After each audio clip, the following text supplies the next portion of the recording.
గోరెంటాకు గురించి తెలుసుకుందాం. చూడండి, ఇంత చిన్న మొక్కేస్తే ఎంత పెద్దగా అయినాయో.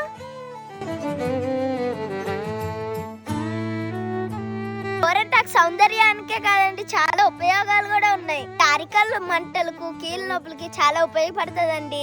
తలకి చుండ్రు ఉన్నప్పుడు గోరెంటాకు రాస్తే చుండ్రు మొత్తం పోతుంది. తలకి ఈ గోరెంటాకు రసం రాస్తే జుట్టు బాగా పెరుగుతుందండి. ఇంట్లో ఉన్న అధిక వేడిని తగ్గిస్తుందండి. ఈ ఆకులే కాదండి, బెరడు, ఫ్లవర్స్, సీడ్స్ కూడా ఉపయోగపడతాయండి. తలనొప్పికి గోరెంటాకు రాస్తే తలనొప్పి తగ్గుతుందండి. ఈ పువ్వు నిద్ర సమస్యని పోగొడుతుందండి. బయట మార్కెట్ లో దొరికే కలర్స్ అన్ని కెమికల్స్ అండి. దాని బదులు తలకి ఈ గోరెంటాకు రాస్తే కెమికల్స్ ఉండవండి. గోరెంటాకు నేను చేతికి పెట్టుకొని చూపిస్తానండి ఎంత ఎలా పండిద్దో. గోరెంటాకు పెట్టుకున్నాను, ఎలా పండిద్దో చూడండి. దీన్ని తెలంగాణలో మైదాకు అంటారు, ఆంధ్రాలో గోరెంటాకు అంటారండి.